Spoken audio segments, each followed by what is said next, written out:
Hai guys, Bitcoin kembali ke harga 26.000. Kira-kira apa penyebab baliknya Bitcoin ke range harga ini? Dan apakah Bitcoin masih bisa ke harga yang lebih bawah lagi atau kita bisa berbalik arah? Kita akan lihat analisa harga Bitcoin ini dan ada juga analisa harga yang lainnya, hasil event kemarin, dan keputusan SEC yang mendelay 6 spot Bitcoin ETF. Ditambah dengan FUD yang teman-teman perlu ketahui karena bisa saja kejadian ya teman-teman. Nama saya Kelby dan saya menyajikan informasi seputar fundamental technical on-chain analysis. Klik like, subscribe, gunakan link-link yang ada di deskripsi untuk mendukung channel saya.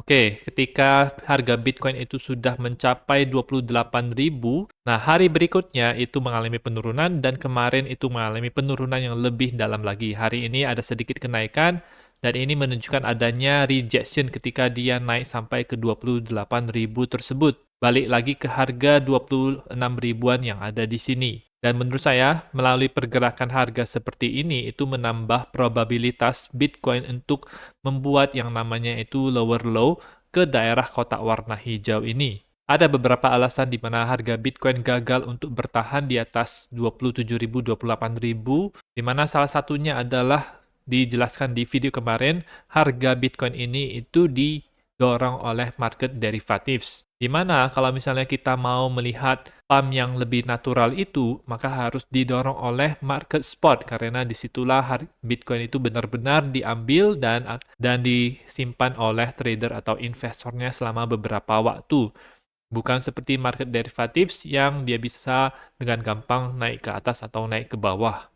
Sehingga ini adalah salah satu faktor yang menjadikan harga Bitcoin itu bisa tiba-tiba turun seperti ini, bisa tiba-tiba naik dan turun lagi di sini. Ini juga menunjukkan kalau pasar itu sedang lesu, tidak ada buying pressure yang cukup kuat, hanya market derivatif saja yang mendorong kenaikan harga ya teman-teman. Dari indikator kita lihat kalau di daily-nya ini dia balik ke daerah yang bearish.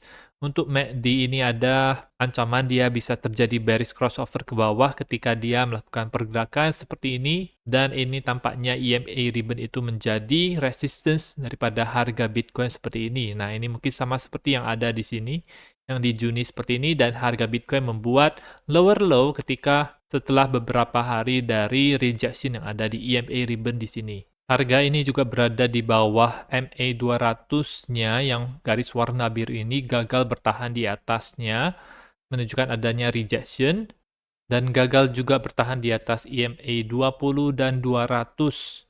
Maka dari situ saya bisa simpulkan kalau harga Bitcoin mungkin harus ke daerah yang lebih rendah lagi dibandingkan dengan 25.000, yaitu ke daerah ini 22.000 sampai 24 ribuan. Di situ itu ada Fibonacci 78,6 sampai 61,8 yang memiliki peluang yang lebih besar untuk terjadinya bounce dan mungkin bisa terjadi di bulan September ya, karena biasanya September adalah bulan yang bearish dan Oktober mungkin bisa menjadi bulan yang bullish kalau kita lihat dari newsnya juga. Untuk news-news yang baiknya itu sudah terhapus ya, ini SEC menunda keputusan 6 aplikasi spot Bitcoin ETF, Wisdom Tree, Invesco, Valkyrie, VanEck, dan seterusnya.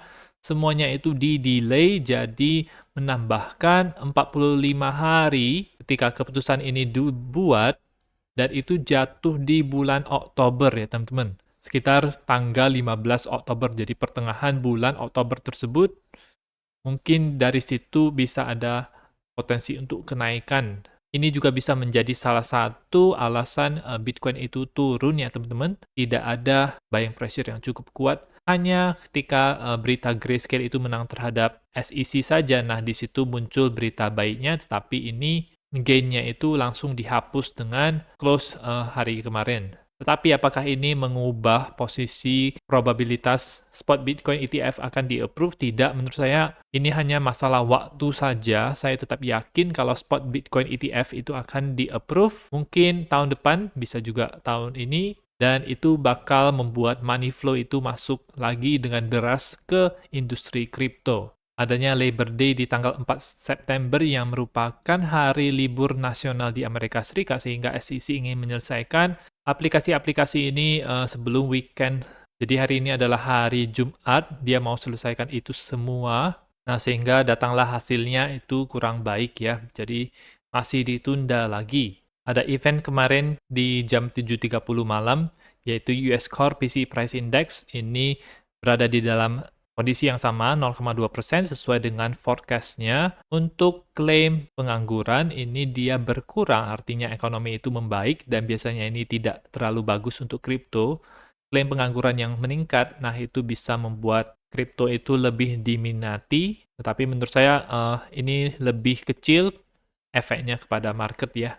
Dan sekarang kita akan melihat chart lain yaitu ETH Bitcoin sebelum kita ke FAT yang teman-teman perlu ketahui, di mana tampaknya ini ETH itu kalau misalnya kita mau gambarkan, dia balik lagi ke dalam di atas garis warna merah ini. Jadi ada penguatan untuk ETH dan altcoin terhadap Bitcoin ketika Bitcoin mengalami dump kemarin dari 27 ribuan ke 26 ribuan. Tetapi ini belum membuat ETH Bitcoin itu menjadi bullish, dia harus melewati daerah ini yang menjadi neckline-nya, yaitu di 0,064 yang merupakan resistance horizontal agar bisa ke daerah yang lebih tinggi lagi. Jadi selama dia masih berada di bawah ini, masih ada peluang untuk ETH Bitcoin bisa ke bawah, dan kalau misalnya breakout bisa ke 0,067, ini itu akan bagus untuk ETH dan altcoin. Bitcoin dominance mengalami penurunan ketika Bitcoin itu dump kemarin ya teman-teman. Masih berada di dalam pola ini, apakah ini bull flag atau falling wedge yang sebenarnya sifatnya itu bullish. Harus melihat arah mana dia itu breakout-nya, apakah ke atas atau ke bawah. Masih belum ada banyak perubahan yang terjadi di sini dan belum ada tanda-tanda alt season untuk bisa terjadi juga. Untuk S&P 500 kita bisa melihat kalau hari ini itu ada penurunan. Ini adalah close yang kemarin, jadi close itu dalam kondisi rejected, warna merah seperti ini, itu dekat dengan 61,8-nya ya teman-teman di sini. Memang belum terkonfirmasi bearish, tetapi ini adalah semacam tanda awal. Di Nasdaq sendiri ini ada perlambatan yang terjadi, dan di XY sendiri indeks mata uang dolar itu dia bounce kemarin dari garis support 103. Hari ini ada perlambatan, sebenarnya saya expect DXY ini masih bisa turun sebenarnya ketika dia sudah naik seperti ini, kecuali ada pergerakan yang cukup kuat yang ke atas, bisa naik sampai ke 104,1, maka itu akan bullish untuk indeks mata uang dolar dan bisa melakukan pergerakan yang lebih tinggi lagi untuk tahun ini. Kondisi RSI ini masih dalam range bullish dan ini masih bearish, jadi bercampur situasinya. Dia sudah break structure di sini, jadi lebih besar peluang untuk ini bisa turun, dan secara jangka panjang akan bagus untuk saham dan Bitcoin ya teman-teman. Dan sekarang kita akan melihat FAT yang mungkin teman-teman perlu ketahui, karena FAT ini itu secara publikasinya itu belum muncul, tetapi ini adalah kata dari orang ini, dari beberapa sumber menyatakan kalau ada dakwaan yang diberikan kepada Binance yang di-seal ya, jadi ini disegel, yang isinya itu kita belum ketahui seperti apa, tapi ini ada semacam rumor dari sumber-sumber yang orang ini ketahui. Kata satu sumber, melihat isu yang seperti ini, kita terkejut, kita ini mengambil alih. Harusnya ini sudah berada di DOJ ya. DOJ ini adalah Departemen Keadilan untuk mengurusi masalah pelanggaran-pelanggaran hukum yang dilakukan oleh orang-orang atau institusi. Dan kalau melihat dari tulisan ini, itu tampaknya ini cukup serius ya teman-teman. Dan dia juga diberikan instruksi untuk melihat kembali dakwaan terhadap Bislato yang waktu itu melakukan pelanggaran kriminal yang cukup serius dan ditangkap. Dan ditambah lagi scale-nya, skalanya tersebut. Mungkin ini skalanya itu bisa lebih besar. Menurut saya ini tetap merupakan serangan yang terkoordinasi terhadap Binance. Mereka berusaha untuk mencari kesalahan-kesalahan yang dilakukan oleh Binance. Tapi kita perlu ketahui dulu kalau FAT ini itu bisa dipublikasikan oleh media dan itu bisa membawa kepanikan kepada harga Bitcoin sehingga harga Bitcoin itu dibawa turun, terjun ke bawah, seperti yang kita lihat di tanggal 17 Agustus itu ada berita soal SpaceX yang menjual Bitcoin-nya, padahal itu sudah kejadian dari dulu-dulu. Mereka bisa memfabrikasi suatu berita untuk membuat market panik, menggerakkan harga sehingga turun. Dan ini bertepatan juga dengan bulan September yang biasanya itu bearish.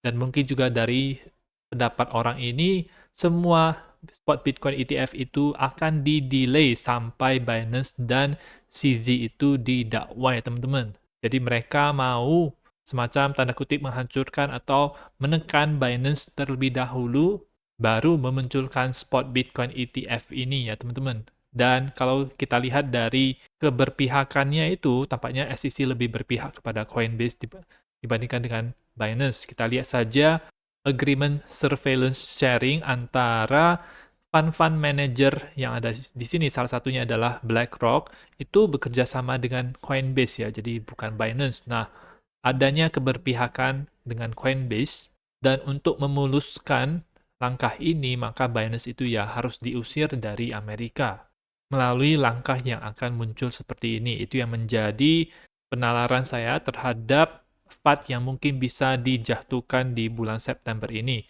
Belum tentu benar, kita belum tahu karena belum ada publikasinya, tetapi menurut saya perlu memberitahukannya ini kepada teman-teman.